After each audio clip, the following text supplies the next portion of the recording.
Come on in, everyone.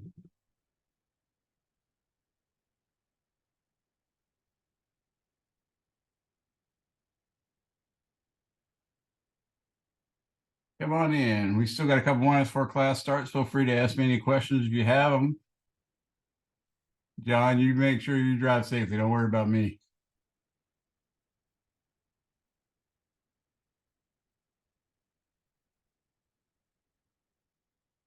All this stuff's being recorded too, so you're not gonna miss anything. But I appreciate you trying. I'm just driving to the Virginia Beach campus, so I'll Oh, be there okay, in so like less than gotcha. so. Yeah, I figure most people normally figure out the best way to do it is like actually do it on campus or something like that. So hopefully that works out for you guys so y'all can do that.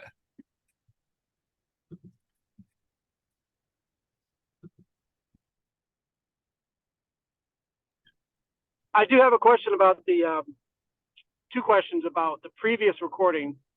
Uh-huh. I was on the call. I was on the call last week at the very beginning, then I dropped off. I was the one who asked questions about my stomach and all that. And unfortunately, I didn't make it. Gotcha. But does the attendance count if you come back to the Zooms later, or?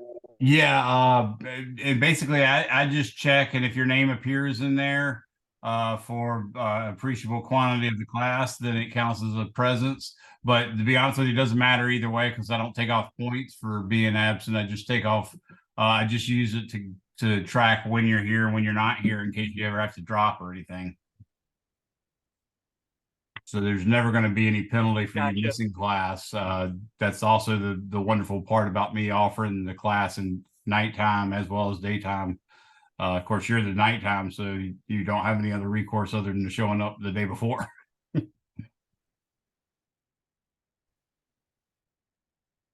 Anybody else have any questions? Still got a couple more minutes. Started the home. Uh, Go ahead. You started what now?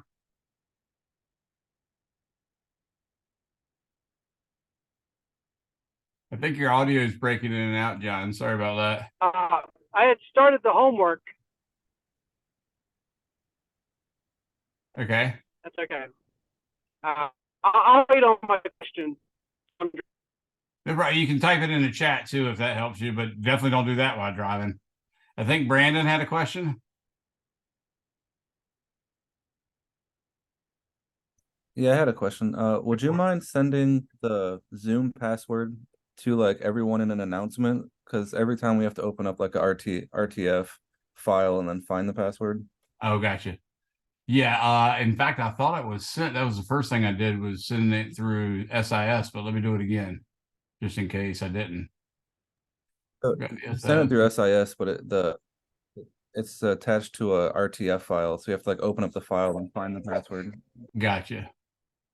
So let me see here. I can go to my Zoom. I can get a copy.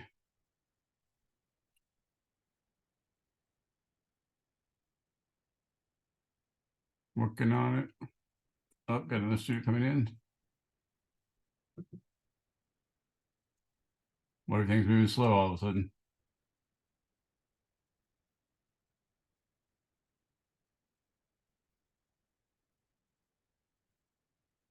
Got another student coming in. All right, here we go. So here's the meeting invitation. So what I'm going to do is I'm going now to, crap, it won't let me send the email out. I'll try it with an announcement.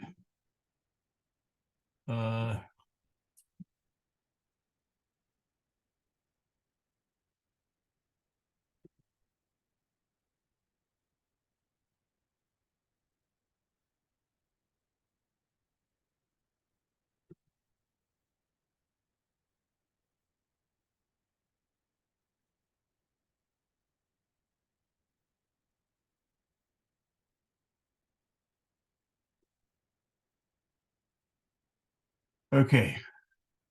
I just sent it as a announcement, so it should come to y'all pretty soon. Anybody have any questions now? Because it is now time for class to start. All right, another student too. And another. We're up to 14. All right, up to 15 students now. Correction, up to 13 students. Still working on some people. So last time we talked, I had more or less finished off chapter 1, but I told you there were some examples that I wanted to work regarding unit analysis and dimensional analysis. So that's a really powerful tool for checking to make sure you haven't made any errors. In fact, just about I can't even remember the last time I've ever derived an expression and not immediately done the dimensional analysis to make sure the units were consistent, because if the units are inconsistent, then you know 100% that the equation is wrong. However, if you know that the units are consistent, you don't necessarily know it's right, but you certainly have a little bit more confidence in it. So that's part of the thing here. So I'm going to try to differentiate between the two and show you some examples of both. So let's get ready to start sharing my screen, hopefully. So I'm going to do share screen. And of course, it's a new week, so it's going to tell me to download that, which is super helpful.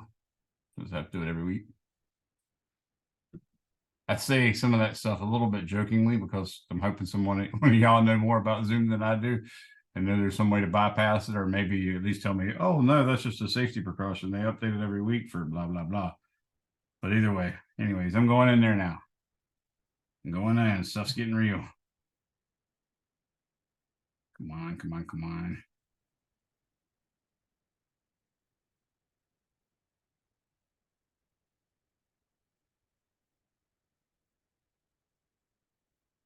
There it is. Okay, so we have the base units, which for the System International, the SI,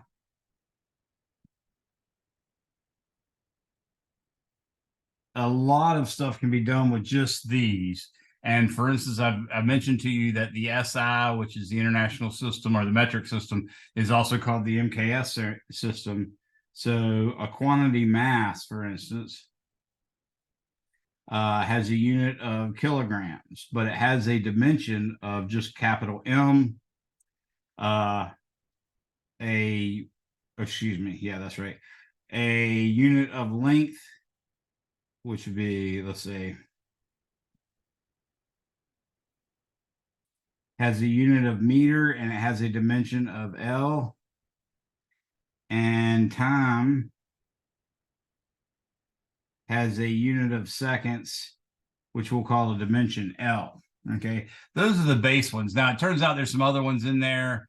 For instance, force is actually just made of those quantities, so that's not that big a deal. Energy is made of those quantities as well, so that's not that big a deal. But current is coulombs per amp. Volts is joule per coulomb. And so coulomb's a whole new unit. A mole is a new unit. A Kelvin's a new unit, so on and so forth. So we got to keep that stuff in mind. So I might ask you, there's two famous equations in physics. I'm going to first give you the least of the two famous equations, because there's literally probably two equations, at least one, but two equations that most people know from physics. And I'm going to give you that one that is least likely for everybody to know. So I'm going to attempt to do that one. So let's find a plausible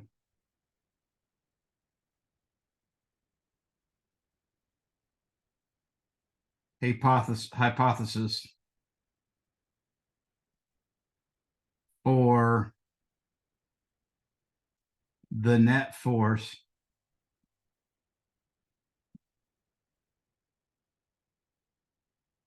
Now, when we refer to a quantities units, we'll write the symbol, which is F for force, and we'll put square brackets around it.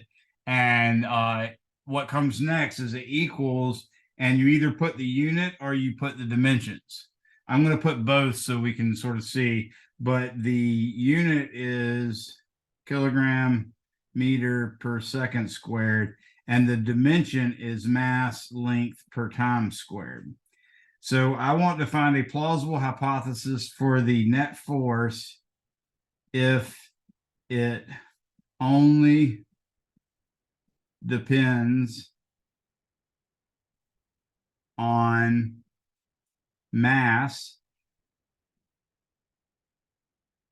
and acceleration. Now, you guys haven't gone too far in physics yet because this is physics 241.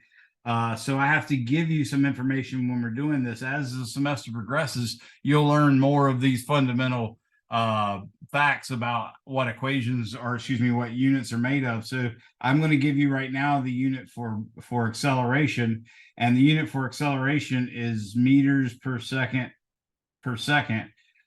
which is the way I like you to say it, but it's the same thing as mathematically saying meters per second squared. We could also put that in dimensions of length per time squared. Okay, so the solution is we want to find, using dimensional or unit analysis, we want to find basically what is a plausible hypothetical equation for force in terms of mass and acceleration. So I'm going to go with the dimensions first, and I'll let you guys do the units. So for dimensional analysis,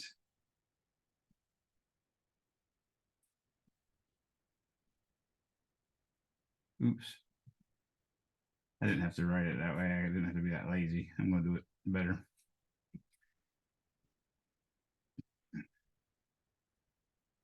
Okay, so what we're going to do is we're going to say F is equal to mass to some power q p times acceleration to some power q. So, the equation could actually have multiple terms, but the key point of having multiple terms is if they're terms, then they have to be added together. And if they have to be added together or subtracted, then they have to have exactly the same units for each term. Not only that, since they're terms, they also have to have the exact same unit and same dimensions as the left-hand side. So what we're finding is sort of the factors of a single term, and there might be multiple terms, and there might be multiple terms that depend on other variables. Right now, we're just assuming it depends only on mass and acceleration, and we're wanting to find the factors in a single term and to what power they must be raised. So what I'm going to do is I'm going to take and write the left-hand side in terms of the units, in terms of the dimensions. So the left-hand side is meters, mass length squared, length over time squared. And then the right-hand side would be the dimension of mass to the p power, and the dimension of acceleration, which is length per time squared, to the q power. Okay.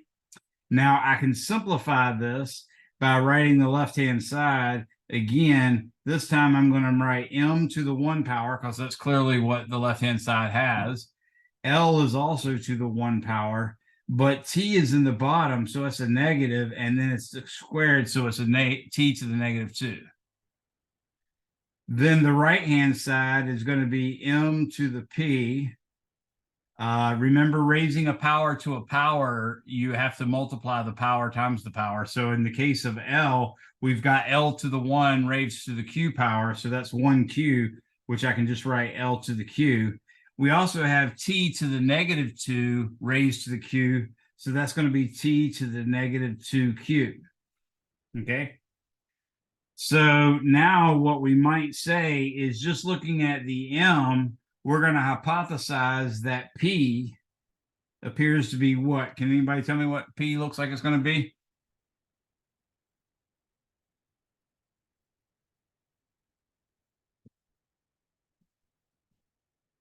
You can type it in the comments if you wish, or in the chat if you wish.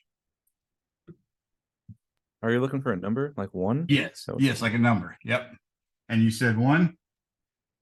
Yes, Yeah. that looks right. And notice P doesn't appear anywhere else. So that's pretty sure at this point. If P appears somewhere else, we'd have to make sure it's still consistent. But right now, I just leave it that way.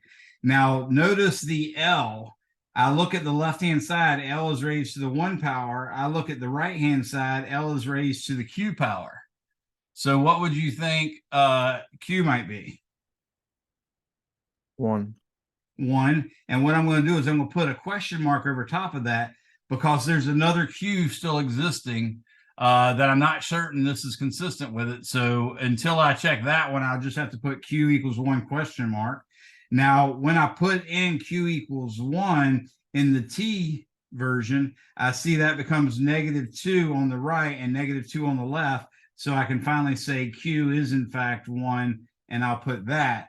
So lo and behold, we've derived the second most famous equation for physics, and that is the net force is equal to mass times acceleration, which is what's called Newton's second law. Okay. So let me see if you guys can try to do the same thing with dimensions, and I'll get you, or excuse me, with units, and I'll get you started. So let's say I'll do it in a different color.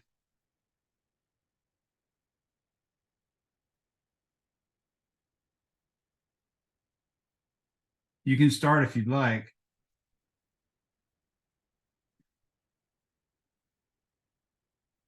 So in this case, I'm going to say F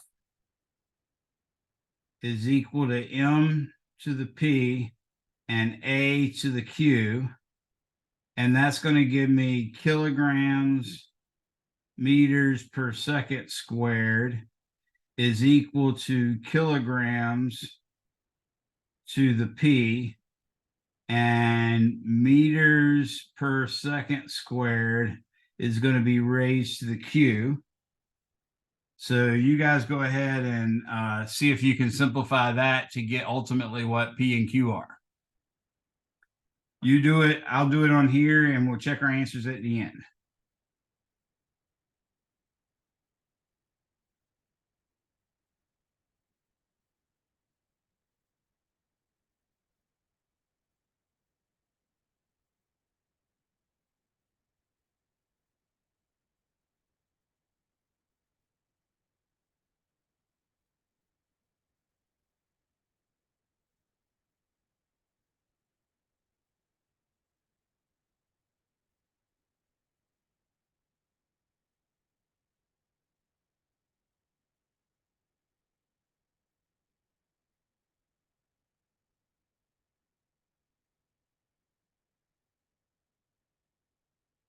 So everybody see how the difference is between what we would normally call unit analysis versus dimension analysis. We're just literally using the actual units when we do unit analysis, and when we do the dimensional analysis, we're using M to represent the dimension of mass, L to use to represent the dimension of length, and capital T to do the dimension of time.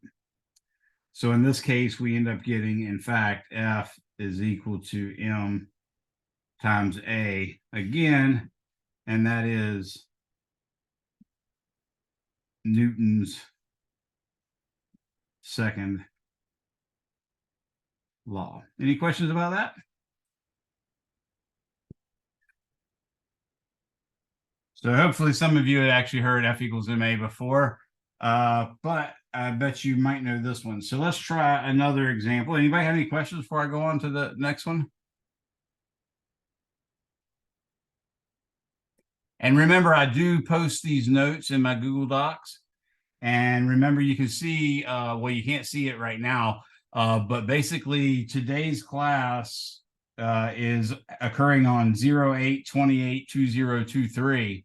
So if you just do a Google search in my Google Doc, excuse me, a search in my Google Docs for 08/28/2023, it'll pull up exactly these notes. They're posted right after class, usually within a couple minutes after class. So if you miss any notes, it's not that big a deal. The most important part one, yeah, it does help you learn when you're physically writing. I'm not sure typing does, by the way, but when you're physically writing things that I say and things that we do, that is helping you.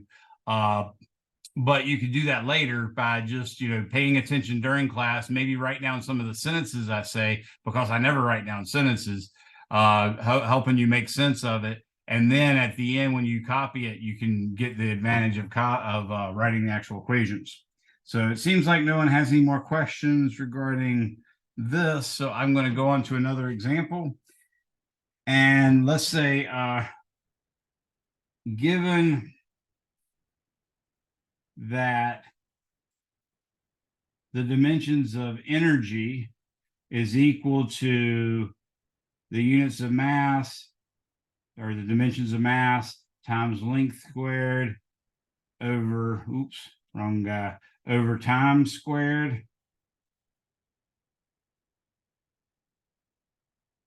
What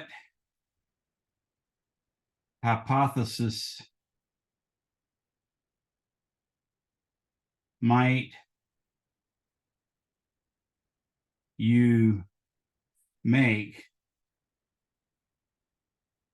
regarding how energy depends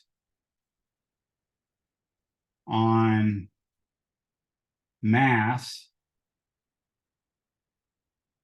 and the speed of light?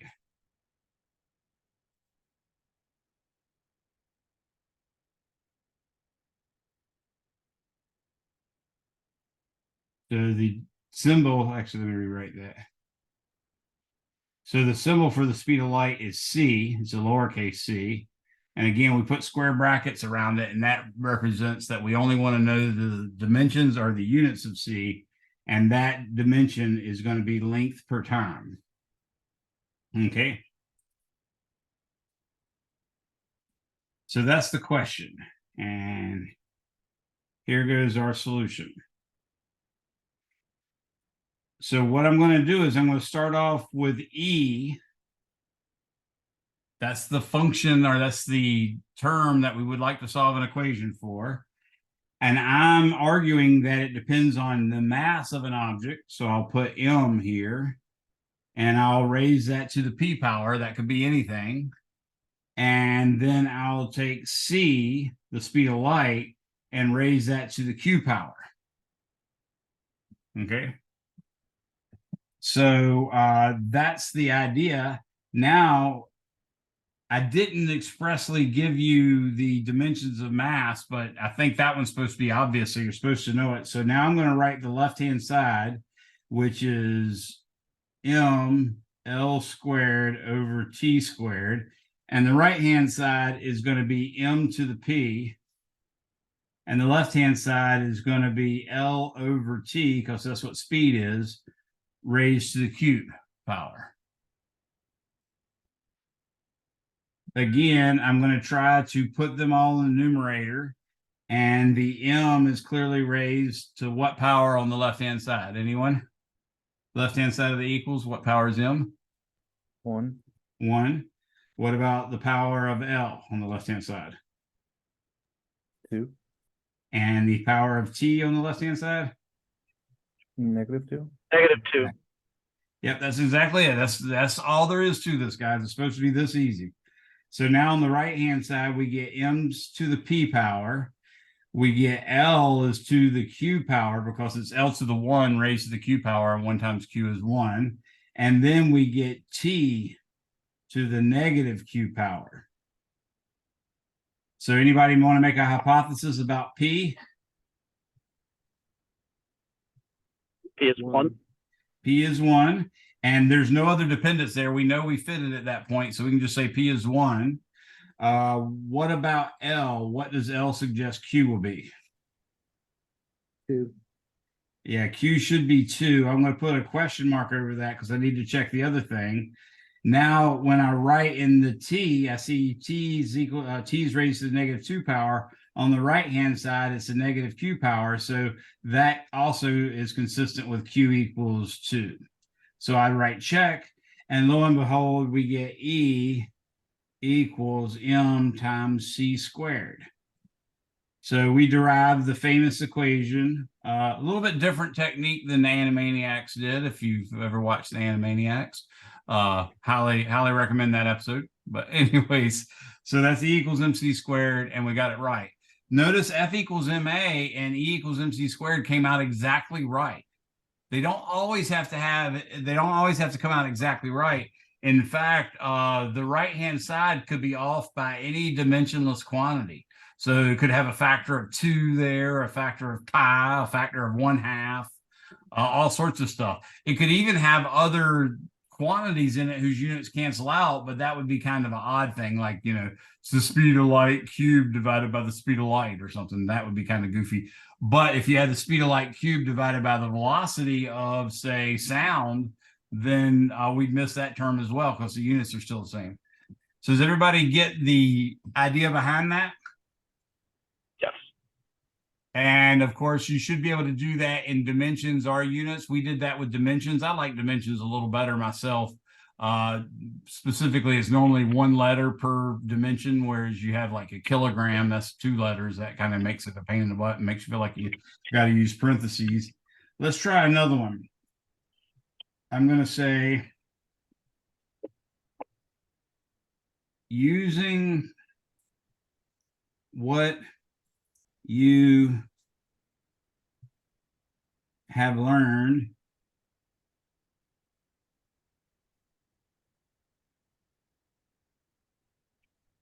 so far, hypothesize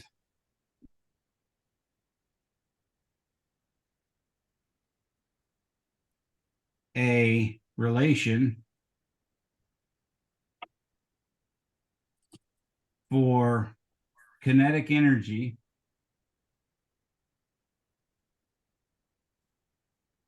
Notice I did say it's energy, so it has a unit of energy. So you've already been told that in one of the previous examples. So I want a relation for kinetic energy that depends on the mass of the object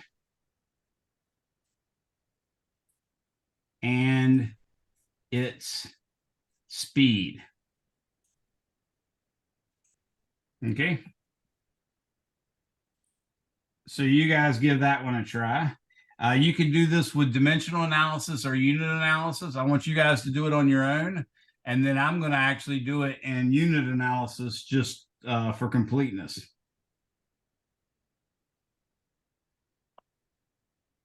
Some of you may have had physics before, so you might even know this result, and that's good. It doesn't hurt you. It even helps you a little bit because you know what you're shooting for if you remember it correctly.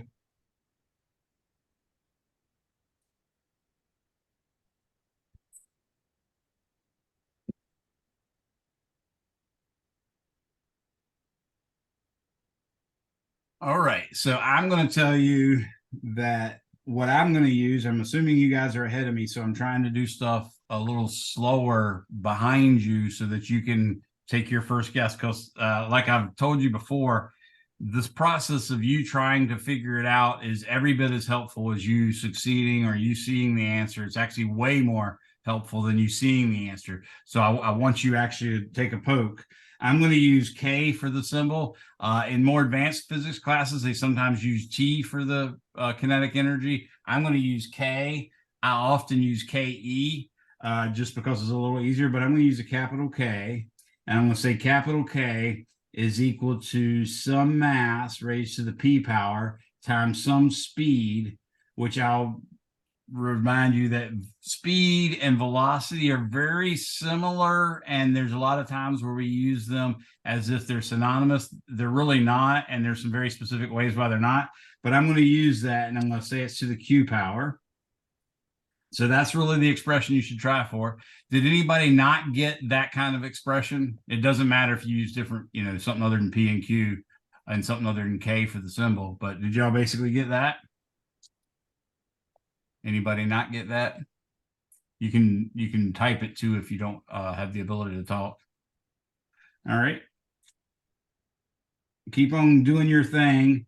As I suggested, I'm going to use unit analysis. So I'm going to do the next step with unit analysis.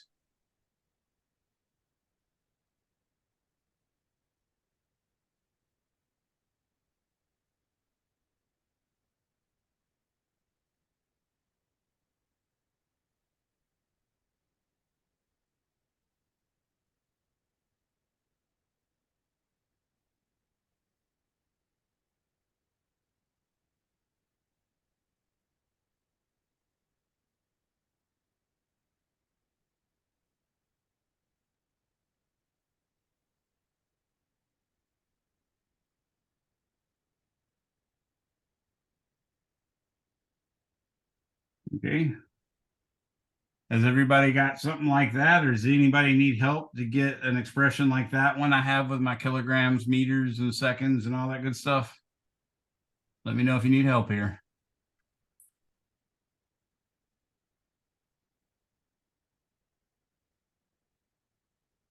Okay.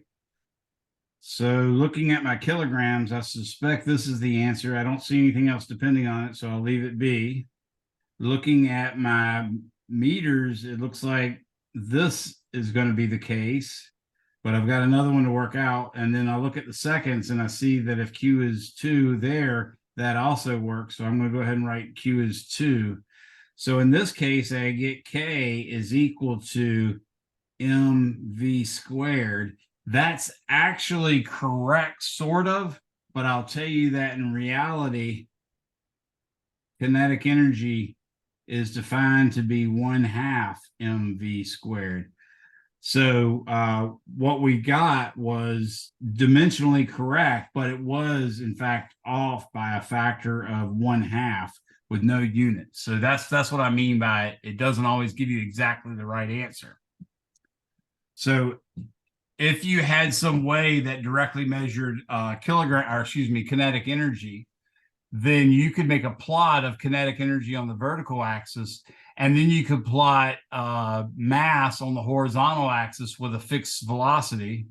And you do mass to the 1 power, you do mass to the 2 power, you do mass to the 3 power, mass to the 4 power, and you try to look for the one that's actually linear, that makes a straight line.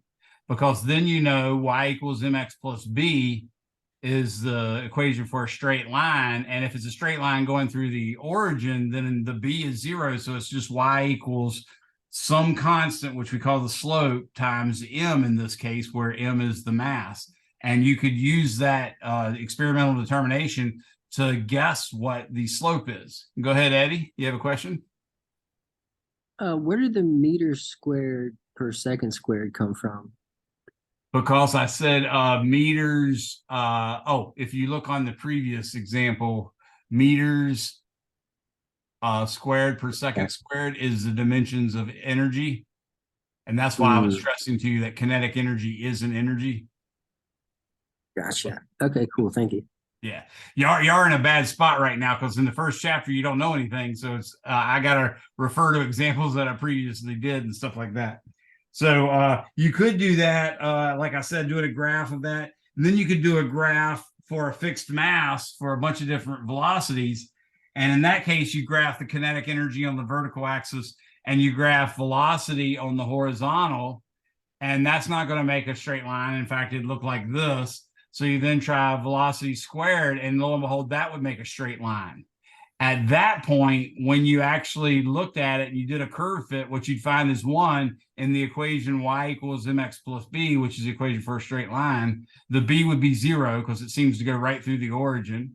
And the other thing you find is that the slope is not exactly the mass, but rather you'd probably find that it's like 0.499 times the mass or something.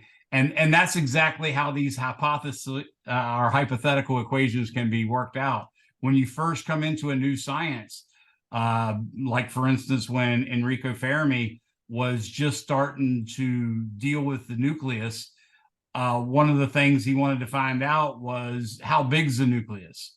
So he could do these experiments to see how close things could get to it for a certain energy, and then he'd do all these plots. But really, at some base level, he could just plot the variables to various powers until he got something that looked linear. Or nowadays, we actually have such good computers that we can actually curve fit to various curves instead of just linear. But back in the day, the linear was sort of the golden rule, because that was the one that was easiest to recognize, and then you could even analyze it. Since then, we've developed a calculus that allows us to determine the line of best fit for any type of function, long as you have enough data points. So you wouldn't necessarily always have to do linear, but it does help.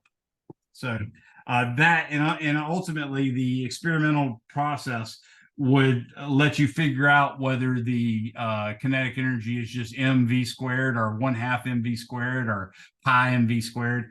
I will tell you that it's very, very common to have an exponent on a variable that matches the denominator of a fraction that's in it as well. So you see here the denominator's 2 and the velocity's exponent is 2. That's because, as you might suspect, since you've had calculus, that came from an integration process. An integration of mv gives you 1/2 mv squared, and that's where that came from. Any questions on that? All right. So let me show you another one. So this one was an example. I'll write up here. Did I call that other one an example? Not exactly. I'll put it right here. And yeah, that's a good one. Okay, so let's look at another one.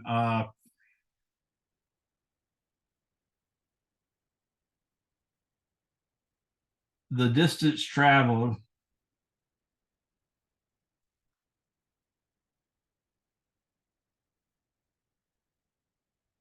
x is related to, whoa, Nelly. Right, that is related to the acceleration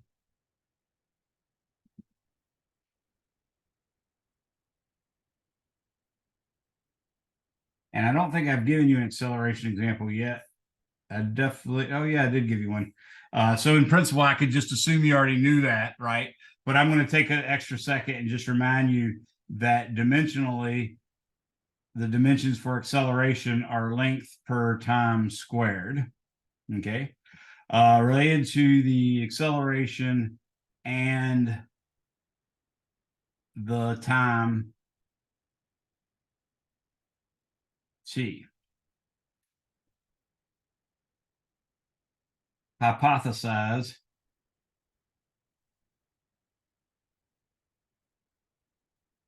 that relation. This was a little different, okay, in that there's something that's going to happen here that I got to make sure you guys know. So I'm going to show it to you dimensionally, and then you guys can do it unit-wise on your own. So here's our solution. So the solution is going to be x is equal to some a to the p, t to the q. Okay. And if you have more than 2 variables, that's actually very common, by the way. It could be P, Q, and L, or P, Q, L, and K if you had 4 or something like that. So it doesn't really matter. The main thing is you got to have some unit-wise. So we're going to make that our hypothesis that x is acceleration multiplied or raised to the p power times time raised to the q power. And now I'm going to slip in those dimensions. And on this side, I'm going to say, well, x is a unit of length. So that's length to the 1 power. And then I'm going to leave a space, which you'll see makes sense in a second. And then I'm going to say L over T squared raised to the P power. And then I'm going to say T raised to the Q power. Okay. Now that I have that, I can make it a little better. Do you see, for instance, that T exists on the right-hand side, but T does not exist on the left-hand side? Because of that, you guys need to go ahead and write t to the 0, because there's clearly no t on the left-hand side, and you've got to have some relationship to make sure that one turns out right, or else you'll have a floating second around there somewhere.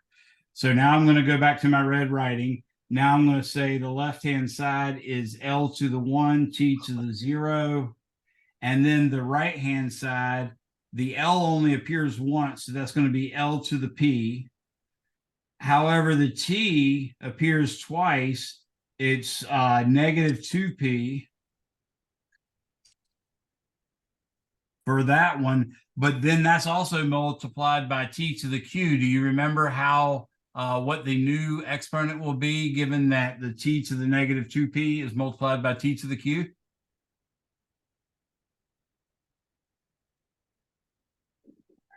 Negative 2PQ.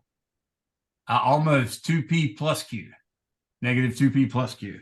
Because when you multiply the same base, okay, if you have a common base and you multiply x to the m times x to the n, it becomes x to the m plus n. If you divide it, x to the m divided by x to the n, then it becomes x to the m minus n. Sorry, I'm trying to overpronunciate that on purpose. All right, so that's what it turns out to be. Does that make sense to everyone? Anybody need any help or understanding with that? No, I understand that. Old algebra thing you might forgot. Okay, looks like you're good then. So here we go. Whoa, Nelly. So what I'm going to do now is say that evidently P equals 1 is acceptable. And that's not the only place P appears. So I'm going to have to put a question mark over that. Looks like I got somebody else coming in. I'm going to have to put a question mark over that to see how things pan out.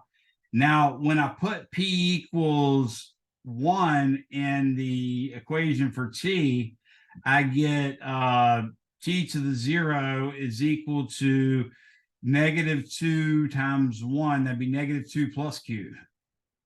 So now I'm going to say L to the 1 is equal to T, well, excuse me. I'm going to say L to the 1 times T to the 0 is equal to L to the 1. Oops, I already decided that P was 1. So L to the 1, we think. So I'll put a little question mark above that. Now I'm going to have T to the negative 2 plus Q. Okay, so according to what we have now, what might we guess Q is?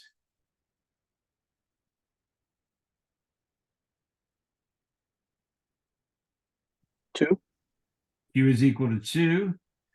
And I'm going to say that's right because now we have L to the 1, T to the 0 equals L to the 1, T to the negative 2 plus 2, which is 0. So yes, we get X is equal to AT squared. And that's almost right. In fact, you'll learn in chapter 2 that the real answer is X is equal to 1/2 AT squared. So again, there's an instance where the exponent on one of the variables turns out to be the denominator of a fraction in front of them. Now, again, if you did a plot of x versus t for a given acceleration, that would make a parabola. And if it made a parabola, something that looked like a parabola, you'd think, okay, well, maybe that's t to the 2 power, or maybe you think it's t to the 4th power, to 6 power, or something like that. You don't have a full range of all the different times that could come in. So you might have a bunch of other humps and stuff, which is consistent with t to the 4th or t to the 6th. But you would try t squared, of course. And then when you graph x versus t to the 2 power, you'd get a straight line, and it would probably go through the origin. But if you did the experiment a little differently, neither t to the 1 power, t to the 2 power, t to the 3 power, the negative 1 power, the negative 2 power, the 1/2 power, none of those are going to work out because ultimately the equation has more than one term.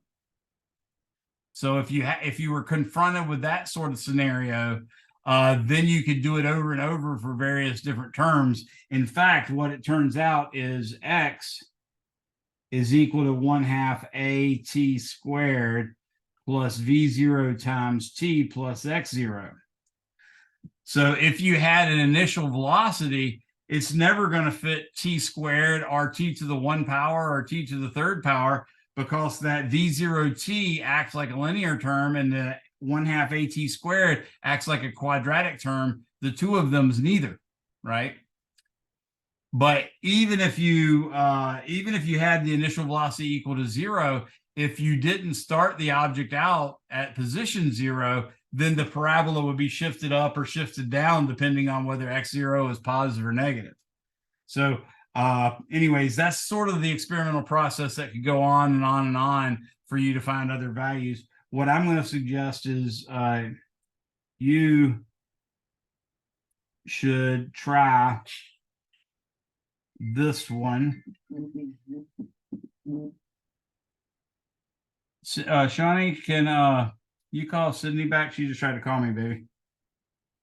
You should try this one using unit analysis. Now, not only that, you should go ahead and start doing practice test 1. And when you do practice test 1, you'll see every time you take it, you'll come up with a bunch of different examples that you can try for dimensional analysis. There's all sorts of good stuff, but they're supposed to give you, like I said, the base units for various quantities. So it shouldn't be hard for you. Anybody have any questions on that?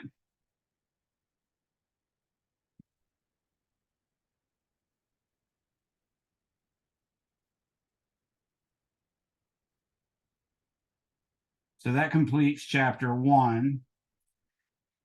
And that brings us to chapter 2. So again, no questions, am I right? No concerns, no worries, anything like that? All right, so it turns out that we're ultimately going to get equations that relate vectors, because when you do things in 2 and 3 dimensions, the equations for physics are often vector equations. Like, for instance, Newton's second law, F equals ma. A is an acceleration vector, and F is a vector as well. So those equations are more descriptive. They give not only the magnitude of a quantity, they also give the units, and they also give the direction. Those vector equations, in certain rare cases, you can actually use vector equations as whole equations. And sorry about that, Richard, and various other things. But in most cases, you're actually going to have to reduce the vectors to actual vectors in a coordinate system with coordinates you choose. Otherwise, like I said, there are a few instances when you can work with the equations as vectors without actually making a coordinate system. So in general, the vast majority of physics problems you're going to solve are going to involve you creating a coordinate system. And by the way, there's really no wrong coordinate system to use. The laws of physics are supposed to work no matter what. There can be some really unwise coordinate systems. For instance, when we let blocks slide down an inclined plane, we've discovered that it's really convenient if we use a coordinate system where the x-axis is either pointing down the incline or up the incline, and then the y-axis is perpendicular to that. That doesn't mean it doesn't work the other way. It just means it's a lot messier and uglier. You can even use accelerated reference frames, but F equals ma becomes a little bit more problematic when you use accelerated reference frames. And in fact, the principle of relativity, the first principle of special relativity, says that the laws of physics are the same for all inertial observers. And that's a little bit related to saying it doesn't matter what coordinate system you use.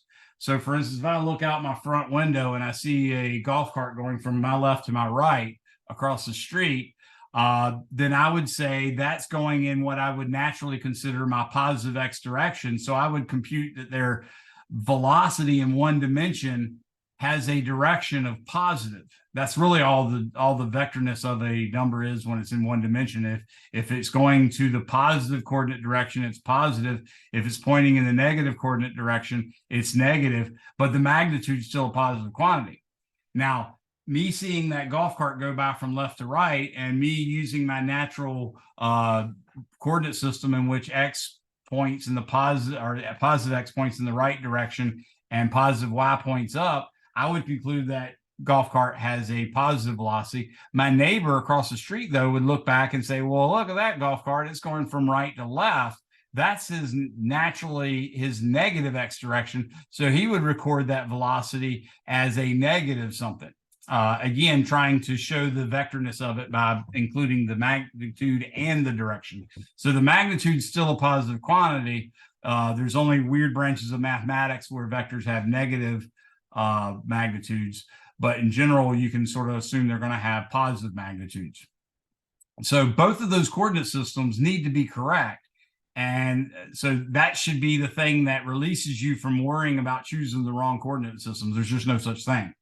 But once you choose a coordinate system, then you've got to make things consistent with it. And one of the things you realize is that Galileo saying you have to, well, I shouldn't say Galileo. Well, Einstein saying you need to use an inertial reference frame just means he was trying to subtract out gravity, because at that time he was of the opinion that gravity wasn't a force, but rather more like you trying to go straight on a road that's curved and banked. Because it's banked, you're going to tend to go down the slope a little bit. And just like that, because the four-dimensional space is banked, the planet's going to tend to curve around the sun or something like that. So inertial frames are important, and you have to take into account basically Galileo's law of inertia, which says an object in motion tends to stay in that state of motion unless acted upon by a net external force. So if you see something behaving as if there's no force acting on it, but it's speeding up or slowing down or changing directions, then that's a non-inertial frame, and the coordinates could be problematic when you try to use them. But you can always adjust the coordinate system to make the non-inertial movement as small as possible so that it only shows up in a decimal place beyond where you're using it. So that's what you do. So that brings us to something. We need to be able to go from one coordinate system to the next and make some interpretation. Because, for instance, if we just look at the Earth rotating, you can do a quick calculation, and basically, as a result of the Earth rotating on its axis, it's not unreasonable to think we're moving somewhere, on the order of 700 miles per hour just as a result of the Earth's rotation. It's also not unreasonable for us to think that even if we're at the North Pole or the South Pole of the Earth, where we're experiencing no rotational motion, we're just sort of spinning in place, we're still moving on the order of tens of thousands of miles per hour, because the planet is orbiting, actually the Earth-Moon system is orbiting around the sun. And then even if we say, okay, well, what about if we just take the sun as a coordinate system? Well, guess what? The sun's moving around the center, or actually, it's, for starters, moving towards the Andromeda galaxy at like on the order of 50,000 miles per hour. And I'm remembering these numbers from some set of units, so I might not be off. I didn't do the legwork to check them out, but I know it's pretty close. I would be surprised if I was off by more than a factor of 100. I would suspect I'm within a factor of 10. But the Earth, or the sun system itself, actually orbits around the center of our galaxy on the order of 100,000 miles per hour. Or, yeah, miles per hour would be a decent one anyways. And then, of course, the galaxy's moving towards the Andromeda galaxy. Our star system is moving towards other star systems. There's all sorts of motion. So we got to deal with that. So one thing I'll tell you is a relative velocity equation that helps. And let's see here. So here's chapter 2. The velocity of object A as, whoa, that's the wrong word right there, as seen by object / frame C is written velocity AC.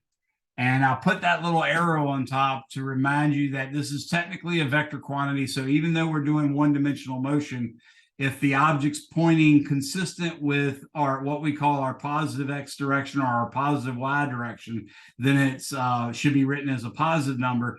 If it's pointing the opposite direction, consistent with the negative x or the negative y axis, then it should be written negative, and that will make it act like a vector. Then addition just becomes the same thing as adding positive negative quantities. But now, one, I wrote that sentence so you'd know what the subscripts mean. Two, I wrote that sentence because there's a formula that can be gotten from it, and the formula is the velocity of A as seen by C is equal to the velocity of A as seen by some other reference frame or observer or object B plus the velocity of object B as seen by C. So what I want you to realize here is that these inner subscripts match each other. And also, this guy matches this guy, and this guy matches this guy. So long as you do that part right, you're golden. Okay? You can use this formula and it'll always work as long as you do this part right. Now, the other thing is with that, imagine you're riding due north on the interstate in a car and you pass by me and you're going 65 miles per hour. If you considered north the positive x direction, and by the way, in using this equation, both coordinate systems, the B coordinate system and the C coordinate system, have to agree which direction is positive. Okay, that's the key thing. But if we agree, both us and you agree that north is the positive direction, then I would look at you guys driving by going north at 65 miles per hour. I would say your velocity is 65 miles per hour positive. Now, again, you agree with me that the north is the positive direction, but according to you, it looks like your car is sitting perfectly still and the earth and me on it is rushing by you headed south. So what would my velocity be with respect to you guys?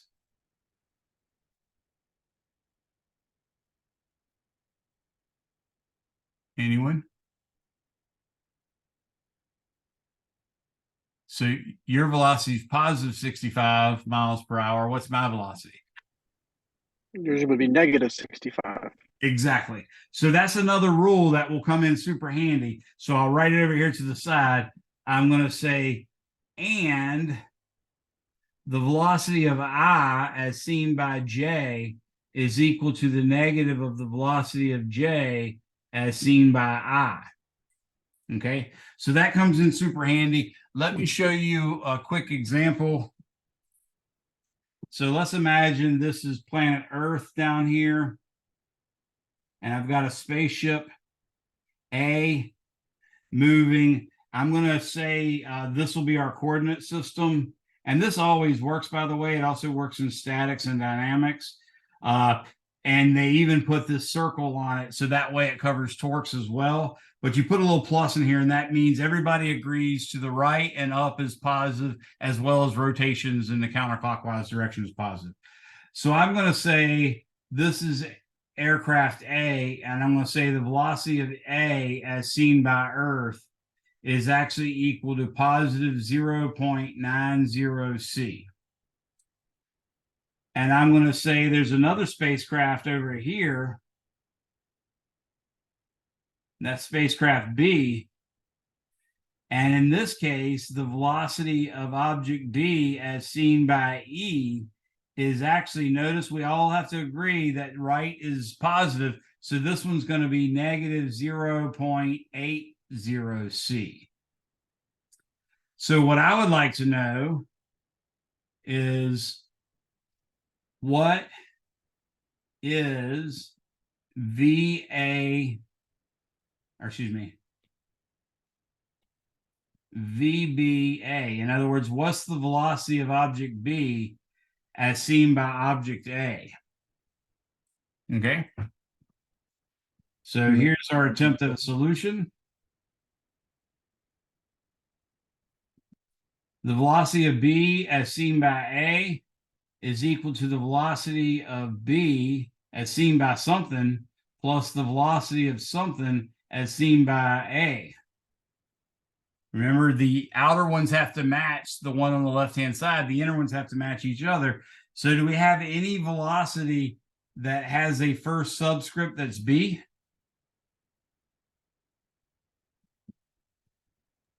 Velocity BE. Yeah, so that means I'm going to make this E, and since it has to match, this one's got to be E as well. But do we have a velocity EA? Could you flip velocity AE to negative to because it's like Exactly. the opposite perspective? Yep. So we're going to say VBE, keep that the same. And then we're going to say minus VAE. And that works perfectly. So now what was a addition problem becomes a subtraction problem. And I'm going to write VBE, which is negative 0.80 C. And now instead of adding, I'm subtracting. And I'm subtracting a positive quantity of 0.90 C, where C is the speed of light, of course.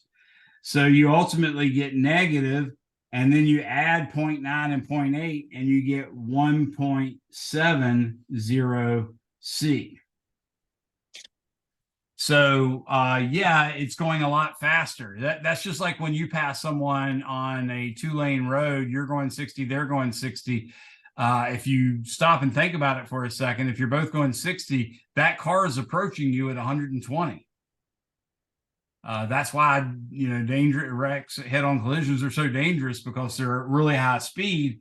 However, luckily, most of the time it occurs with a little bit of warning, so people hit the brakes, and then we design the cars to handle 70 miles per hour in hopes that the two cars will only be going 35 at most in each. So, all right, now let's imagine one more scenario. Let's imagine that all of a sudden, the vessel B fires a photon torpedo that has a velocity negative C with respect to it. So what we want to know for part B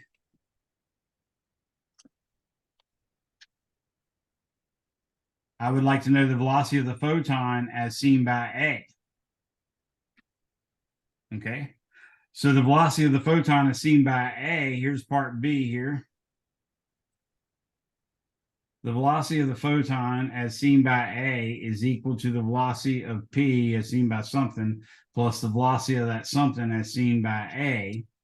Well, we know that we have the velocity of the photon as seen by B, so I can put a B here, and then that makes a B here. That happens to be exactly what we solved for. So I can do that, and what we get is VPB is negative C plus VBA is negative 1.70 C. So the result is negative 2.70 times the speed of light. Both of these answers, by the way, are the right answers when done classically. They turn out to be fundamentally wrong according to relativity. And that's one of the things we're going to learn this semester is we're going to learn some special relativity. So right now I'm going to quickly do the examples with the right relativistic equation. So the correct equations, you don't have to do this now until we get to chapter 36, which is a long time from now. So the correct equations is this: the velocity of A as seen by C is equal to the velocity of A as seen by B plus the velocity of B as seen by C divided by 1 plus VAB VBC over the square of the speed of light, not to confuse that with frame C, by the way. That's the true equation that we're going to use in terms of relativity. So I can quickly do A over again, and I'd say the velocity of B as seen by A is going to be equal to, just like we had before, negative 0.80 C minus 0.90 C. All that's going to be divided by 1. Now, because we had to flip it, there's going to be a minus here. And then we're going to put in the negative 0.8 C. And then the positive 0.90 C. And then divide that by C squared. And you can see that this C cancels out with those two C's. What you ultimately get up here is negative 1.70 C, but what you get down here is 1 plus, if you multiply 0.8 times 0.9, 8 times 9 is 72, and then 72 divided by 100 is 0.72, that's 0.72. So you can now finally get 1.70 divided by 1.72, and that gives me 0.9884. 0.9, it's still a negative.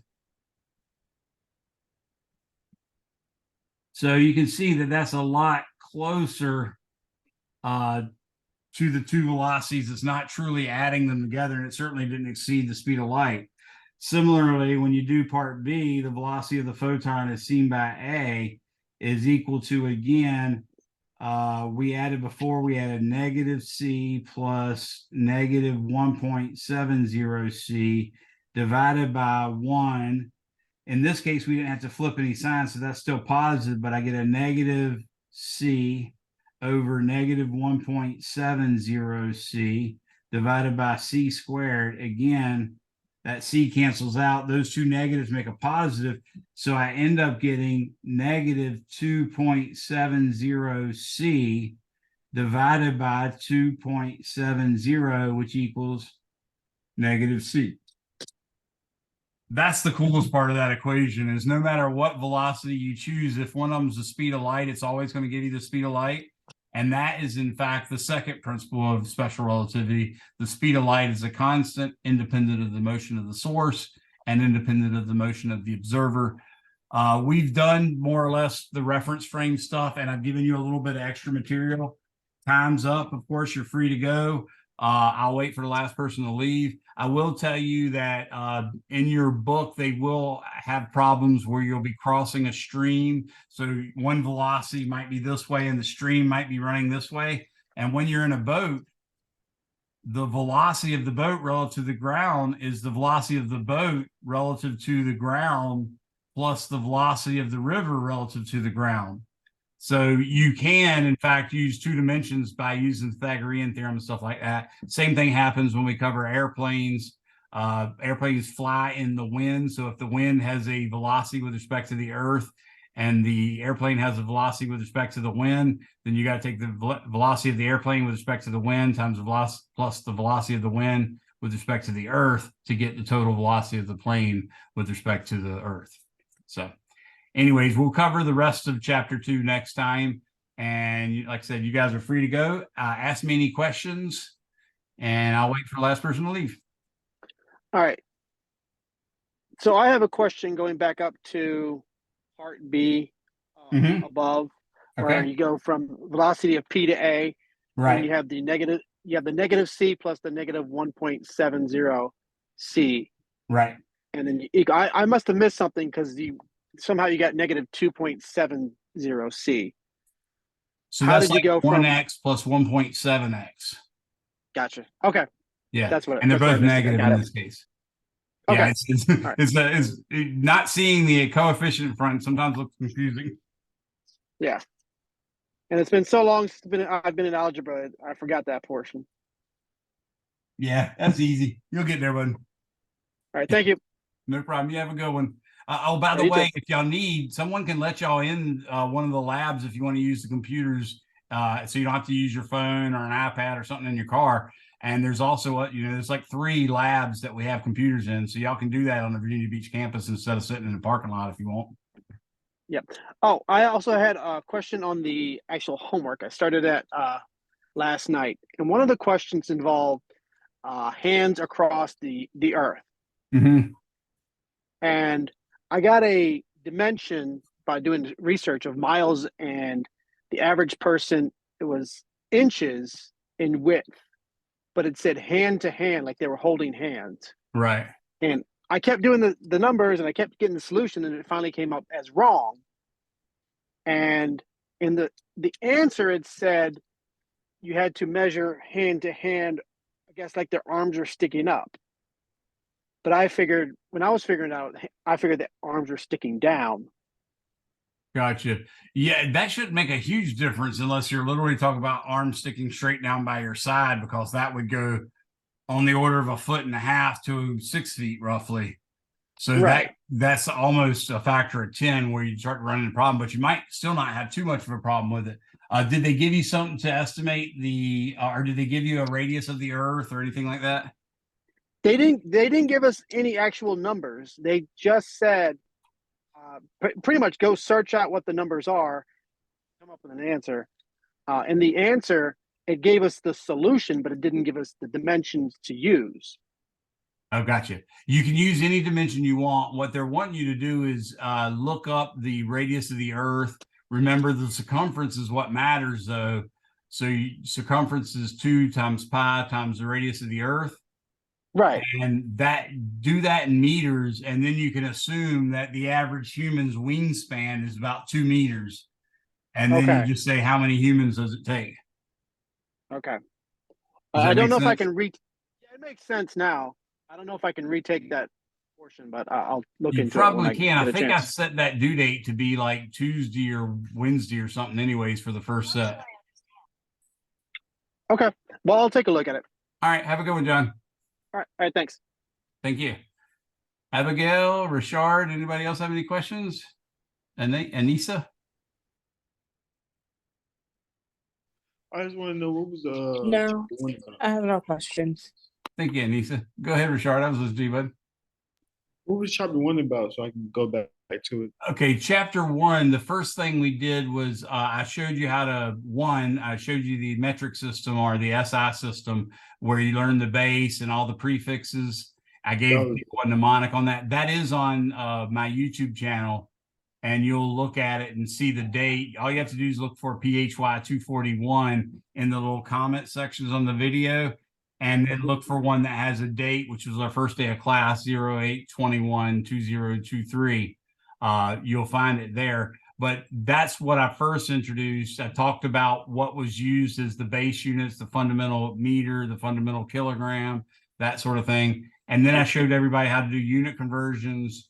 I showed people how to do back of the envelope Fermi calculations. Like one I did in one of my classes was how many fruit flies can fit in a classroom, and I estimated the width, the height, and the depth of the classroom, and then estimated how big a fruit fly was, and I assumed it was sort of rectangular solid, and then I divided the volume of the room by the volume of the fruit fly, and that gave me an order of magnitude for the number of fruit flies.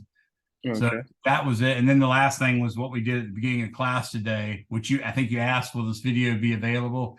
It should be available either tonight or first thing tomorrow. But the last thing we did was what we did today, which was using unit analysis and dimensional analysis to either check whether equation can be correct or to just hypothesize an equation. Yeah. All right. Okay. Okay. That's All great. right. Have a good one, Richard. My bad. I came in late. Norfolk goes flooded, so I was Yeah, like, Norfolk always floods. It's horrible. That and Elizabeth City's gotten a little better now, but both of those two areas near us are horrible with flooding. yeah. So yeah, that's the reason I came in late. But you have a nice day. All right. Not a problem. And just be safe. Like if you wanted to listen, that wouldn't hurt you, but I wouldn't participate in the class if you're running late by phone. But if you just listen, that probably wouldn't hurt you. But no, you're always going to have the video posted. All right. Okay. All right. See you, Richard.